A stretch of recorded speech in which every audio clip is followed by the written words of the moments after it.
Et on y va pour Chart.js, la librairie qui va nous permettre de créer des graphiques en JavaScript. Il existe un concurrent qui s'appelle D3.js. Quelles sont les différences entre les deux? D3.js va nous permettre vraiment de tout personnaliser de A à Z et de créer des graphiques et des représentations visuelles vraiment très poussées, là où Chart.js va être plus limité, mais va quand même proposer énormément de graphiques différents avec pas mal de personnalisation possible. D'accord? Donc, si vous voulez vraiment créer quelque chose de A à Z, vous pouvez aller sur D3, mais ça va être plus compliqué si vous voulez faire quelque chose de visuellement beaucoup plus avancé ou spécial. Et si vous voulez vraiment des graphiques clés en main comme ça, proposés directement en JavaScript ou à utiliser avec les frameworks JS, etc., vous pouvez vous orienter vers Chart.js. Donc, on va voir ensemble aujourd'hui comment utiliser tout ça, comment ça fonctionne, etc. Donc, on peut aller sur Get Started ici, et on va arriver sur ce genre de choses. Alors, on va coder un premier graphique de A à Z nous-mêmes. J'avais envie de trouver le CDN. Donc, si on clique sur Getting Started, Installation ici, très bien. Il nous propose d'aller sur CDN.js. Donc, c'est un site qui propose les CDN, Content Delivery Network. C'est-à-dire qu'on va prendre ici le lien. Hop, donc on a la version 3.7.1 par exemple ici. Et on va se le mettre ici sous forme de script au-dessus de notre JS. Et en fait, ça va télécharger cette librairie directement. Alors, hop, ça va le télécharger. Ensuite, dans notre script JS, on va pouvoir avoir accès à tout ça. Donc, on va pouvoir l'utiliser tout simplement. Donc, c'est très bien, on peut l'utiliser. Maintenant, on va voir comment ça fonctionne. Donc, on a besoin en premier de créer un canvas. Un canvas, c'est un élément HTML qui va être utilisé par du JavaScript. Il va y avoir tout un tas de méthodes qu'on va pouvoir utiliser, et donc on va pouvoir dessiner dessus, on va pouvoir animer, on va même pouvoir créer des petits jeux même si on veut avec, et donc ici le but ça va être de créer des graphiques tout simplement. Donc un canvas ça se présente comme ça, alors je vais agrandir pour ceux qui sont sur portable, hop, je vais ouvrir avec le live server, voilà. Alors j'ai mis le fond en noir, c'était juste quand j'étais en train de développer pour pas avoir mal aux yeux. Et on va parler de ce chart container juste après. Ok, donc canvas ici avec l'id bar canvas. Donc de base, on va vraiment créer un graphique de base, donc le graphique à barre. Ok, très bien. Et il vous propose pour l'accessibilité de mettre aria label est égal chart, wall est égal image, comme ça. Ok, donc c'est tout ce qu'on a besoin de base. C'est cet élément canvas, voilà. Donc ici, aria label, c'est juste pour le décrire pour les lecteurs d'écran, et donc ça va avoir un rôle d'image, c'est-à-dire un rôle visuel où on va avoir envie de découvrir quelque chose. Très bien. Donc une fois qu'on a ce genre de choses, il va falloir le sélectionner en JavaScript. Donc on vient ici, const bar canvas, alors ici on peut respecter une certaine syntaxe, bar canvas est égal document.getElementById, et donc on va venir prendre quoi? Bar canvas. Ok. Donc on utilise getById ici, mais on aurait pu mettre une classe, ce genre de choses. Voilà, il n'y a pas trop de différence. Maintenant, il va falloir créer une nouvelle instance à partir de la librairie qu'on a téléchargée, à partir de la librairie qui se situe juste ici, qui va être téléchargée à chaque fois que le site sera montré sur un navigateur. Donc on fait const, et on peut l'appeler bar chart, est égal, nouvelle instance, new chart. Il va falloir lui passer deux choses, le canvas en question sur lequel on a envie d'afficher notre graphique, donc c'est celui qu'on a pris au-dessus, bar canvas, et ensuite on va avoir toute la configuration. Alors ici je vais l'ouvrir sous forme d'objet comme ça, on peut créer des constantes à côté, on peut recevoir des données depuis des API, ce genre de choses. Ici on va tout mettre directement en second argument juste ici, je vais lui passer toute la configuration. D'abord un type, ici je vais lui mettre bar, d'accord, donc ça va être un graphique à barre. Ensuite je lui mets des données, data comme ça. Et dans Data, on a pas mal de choses qu'on peut mettre. On verra toute une partie configuration et propriété un petit peu plus tard dans la doc. Je vous expliquerai un peu comment ça fonctionne. Pour l'instant, on voit vraiment un exemple de base. Donc, dans ces données, on a envie d'avoir des labels, des labels comme ça. Hop. Et ici, je me suis un peu creusé la tête. Je me suis dit, tiens, on va montrer des villes asiatiques. Alors, j'espère que je ne vais pas faire de faute. Beijing, Tokyo, Séoul. Alors, désolé pour la prononciation aussi, hein. Mais bon, on se comprend. Hong Kong. Voilà. Parfait. Donc là, c'est les labels que j'ai envie de voir affichés sur les différentes données. Données que je vais écrire juste en dessous, dans une propriété qui s'appelle dataset. L'ensemble de données, si vous voulez. Un ensemble de données, datasets, comme ça. Ici, ça va prendre un tableau. Un tableau avec, à l'intérieur, un objet qui va prendre data, et là, je vais avoir les différentes données. Vous voyez qu'à partir de là, déjà, ça a commencé à créer mon graphique. On va revenir dessus juste après. Je vois que j'ai sur mon axe X Beijing, Tokyo, etc. Et sur mon axe Y, je commence à avoir des valeurs. Mais pour l'instant, il n'y a pas grand-chose. Il faut se créer des valeurs qui vont être associées à mes différentes villes. Par exemple, On imagine, donc ici on imagine les villes les plus riches d'Asie. Au hasard, on va mettre, je sais pas, par exemple Beijing vaut 240 milliards, Tokyo 120, Séoul 140 et Hong Kong 130 comme ça. Et hop, vous voyez que ça commence à m'afficher comme ça des barres en fonction des différentes villes qu'on a juste ici. Alors bon, si je le mets à côté comme ça au niveau du responsive, ça va donner quelque chose de bien, mais attention, hop, ici ça va prendre en fait 100% de l'écran. 100% de l'écran. Donc 100% de l'écran, ça veut dire que ça s'adapte à son container en fait, ça s'adapte à son container, et donc ici on peut l'entourer d'une div, shard container par exemple. C'est comme ça en fait qu'on gère le côté responsive, et donc ici je lui ai mis une width de 50% et de la marge, et vous voyez que d'un coup on a quelque chose de plus réel visuellement. Donc à vous ensuite de créer un container en CSS et de gérer tout ça. Pour l'instant, vu que dans toute la vidéo ça va être à droite, bon, je pense qu'on n'a pas forcément besoin d'un container ici, mais c'était pour vous montrer comment on fait. Au cas où, je laisse juste en commentaire si on va en avoir encore besoin. Ok, donc on peut se mettre ça à côté, boum, c'est bon. Nickel, on peut revenir sur notre script. On a nos data qui se situent dans dataset juste ici, et on peut rajouter des couleurs. On peut rajouter des couleurs, donc on va faire une virgule ici, background color, à notre tableau. Donc ici, par exemple, on a des couleurs de base comme crimson, light green, light blue, et violet, comme ça, nickel. Et boum, ça a rajouté des couleurs à tout ça. Vous voyez que ça peut être assez simple, notamment si on prend les exemples de base et qu'on les copie-colle, mais il y a beaucoup d'objets qui sont imbriqués les uns dans les autres avec des tableaux, et puis vous verrez encore dans la configuration qu'on va voir juste après, ça peut être beaucoup d'objets imbriqués les uns dans les autres, ça peut être assez, pas compliqué à comprendre, mais pas assez maintenable, j'ai envie de dire, vous voyez, maintenir de grands ensembles comme ça peut être un peu compliqué, mais on en parlera un petit peu plus tard. Donc ici, vous voyez comment ça se compose, on a d'abord un type, ensuite on a toutes nos données, qui est un grand tableau, on a les labels qui correspondent aux différentes barres ici, et ensuite les données qu'on va affecter à tout ça. Donc finalement, ça peut être assez simple à mettre en place, et donc on a notre axe ici Y et notre axe X. Donc tout ça, c'est très bien, on peut rajouter un système d'options. Donc on peut venir en dessous ici, et faire virgule options comme ça. Ok. Alors d'où viennent ces options, vous allez me dire? Eh bien on va aller dans la doc, tac. Ici, donc dans la doc, on peut aller par exemple dans Axes, si on a envie de gérer tout ce qui est axe, d'accord? On a envie de rajouter des options. Et là, on voit qu'il nous propose de rajouter ici options avec scales, etc. Donc, suivant les échelles, suivant les axes, eh bien, on va pouvoir changer certaines choses. Et donc, si on descend, on a tout ce qu'on peut changer, en fait, qui va être montré ici. Alors, parfois, vous pouvez cliquer, vous pouvez aller un petit peu plus profondément dans la doc. Et là, en fait, vous avez ce qu'il faut écrire, c'est-à-dire d'abord un objet options, ensuite un objet scale avec l'id, et ensuite vous changez la propriété que vous voulez.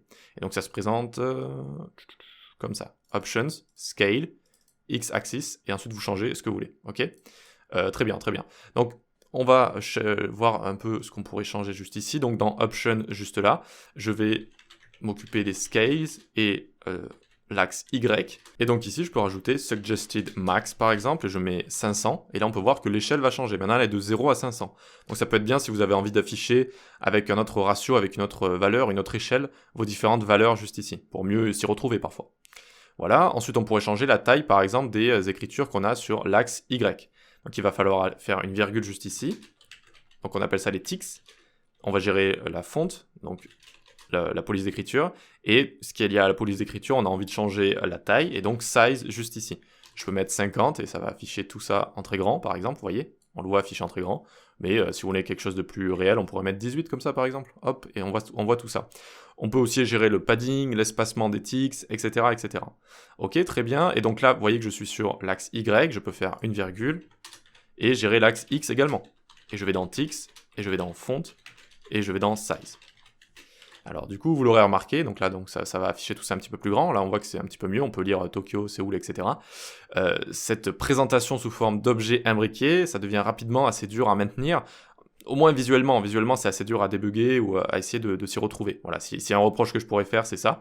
Et aussi quand on est dans la doc et qu'on cherche quelque chose à changer, par exemple la taille d'écriture ici, ça va être assez dur de savoir à quel niveau d'imbrication j'ai envie de changer quoi que ce soit. Voilà. Donc préparez-vous et petit à petit, bon, si vous l'utilisez quand même, vous allez vous y retrouver assez rapidement, mais au début, vous risquez d'avoir quelques erreurs qui sont assez frustrantes comme ça. Mais vous avez pas mal de réponses sur Stack Overflow si vous voulez prendre ce genre de choses.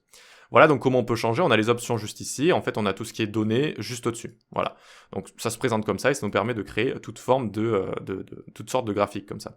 On va voir qu'on peut en faire d'autres. Donc on va en créer un autre par exemple juste en dessous. Donc on va venir juste là et faire un canvas.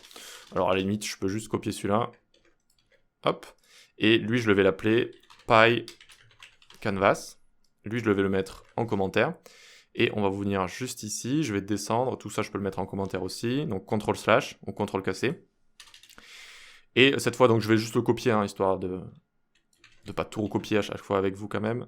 Tac, tac. Et donc vous voyez que très facilement, en fait, en changeant le type ici, type, eh bien je peux changer de type de graphique. Donc là, j'ai un graphique circulaire, très bien, et j'ai toujours des données avec data juste ici, avec différents labels. Les labels sont affichés au-dessus et également quand je vais survoler. Donc là, on imagine que ce sont ce que coûtent les différentes parties d'une entreprise. Donc j'ai mis marketing, développement, sécurité par exemple, au hasard. Et ensuite en dessous, on a dataset avec les différentes données, donc 300, 150, etc. Et les différentes couleurs qu'on a juste ici. Voilà. Et ensuite, le hover offset, ça va être, regardez, si vous mettez quelque chose de plus grand comme 40, il y a un décalage en fait quand je vais survoler, d'accord ? On peut l'augmenter. Donc bref, 4 c'était le survol de base. Et donc il faut savoir que suivant les types que vous allez utiliser, suivant les types de graphiques, vous allez avoir des propriétés spéciales. Par exemple, hover offset ici, ça va être présent avec ce genre de graphique, mais ça peut ne pas être présent avec d'autres graphiques. Voilà. Donc vous avez ce genre de choses. Donc ça c'est un graphique circulaire, ça peut être aussi sympa à afficher. Et puis on va s'en faire un dernier juste ici, donc copier-coller, pour vous montrer qu'il y en a plein, de disponibles. Lui ça va être le line canvas. Line canvas comme ça, très bien. Tout ça, je le mets en commentaire. Voilà. Et en dessous, je viens me le créer. Alors moi, je l'ai à côté. Je vous l'ai déjà préparé. Tac. Donc encore une fois, on sélectionne le graphique juste ici. Alors on va changer les couleurs. J'avais fait un test avec beige. On a notre graphique juste ici. On a notre line chart juste là. Donc il prend la sélection juste au-dessus. Il faut changer le type, line. On a nos données, on a dataset, etc. On va en parler. Juste, j'ai envie de changer les couleurs. Donc, background ici, je vais rajouter hashtag 333 par exemple. Voilà. Et pour tout ce qui est couleur également ici, tac. Hop, je vais faire ce genre de choses. Voilà, comme ça, très bien. Et donc là, vous voyez, on s'y voit un petit peu mieux, on s'y retrouve un petit peu mieux. Alors, j'ai l'impression d'avoir une erreur quelque part. Ah non, c'est bon, il faut que je mette mon minimum juste ici, que j'avais enlevé. Alors, tac. Je pourrais même mettre suggested min 0 comme ça. Voilà, parfait. Ok, très bien. Donc là, on imagine qu'on fait un régime et vous voyez que c'est un graphique qui va nous montrer notre poids, en fait, suivant les années. Donc en 2019, je fais 75, en 2020, je fais 85, etc. Bref, c'est pas forcément mon poids, hein, j'ai juste pris ce genre de poids, même si j'oscille à ce niveau-là. Bref, ici, donc, on a notre type ligne, on a nos différents labels, donc qui vont représenter 2019, 2020, 2021. On a notre dataset ici, avec le label tout en haut qui est kilogramme. On peut aussi cliquer dessus pour avoir une petite animation d'apparition comme ça. Bon. Et ensuite, on a nos données qui sont juste là. Et vous voyez qu'on a ce genre de propriétés qui peuvent être en fonction en fait, de différents types de graphiques qu'on utilise. Donc la fill, ça veut dire remplir, et on peut par exemple le remplir ou pas. Si je mets false ici, ça va juste me mettre un graphique en ligne comme ça, avec juste une ligne. Voilà. Donc là, je peux mettre true. Et donc si on met true avec une couleur, évidemment, ça change la couleur. Attention les yeux. Hop, ça peut changer ce genre de choses, très bien. Et ensuite, on a la tension qui peut gérer la disposition des lignes en fait entre les points, si vous voulez avoir plus de formes de vagues ou ce genre de choses. Et ensuite, en dessous, on a les options. Encore une fois, les options, donc là, c'est par rapport à notre type line, et donc on peut avoir les points par exemple. Donc border color ici, j'ai mis la même couleur, mais si on avait changé, ça aurait changé la couleur des petits points qu'on a juste ici. Ok. Et ensuite les scales avec la couleur des ticks, avec les différentes informations. Voilà, avec le suggested min et max, ce genre de choses.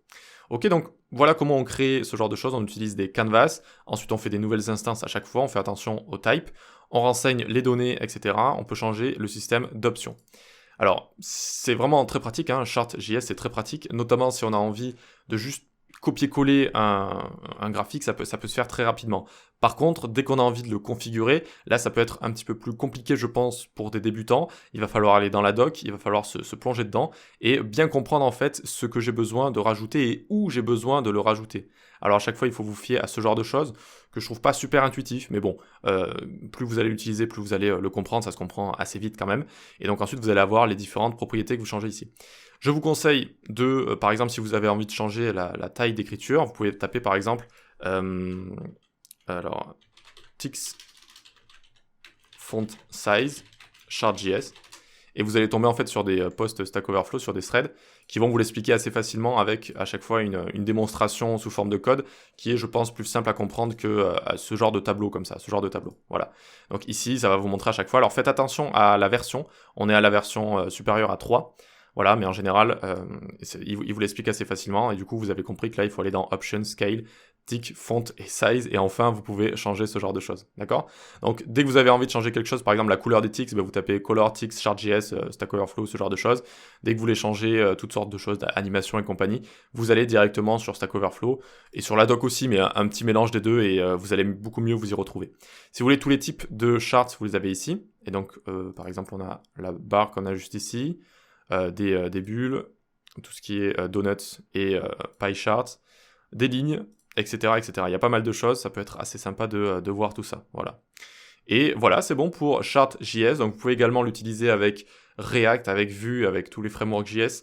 J'en ferai peut-être une petite vidéo pour voir comment on l'utilise avec React par exemple.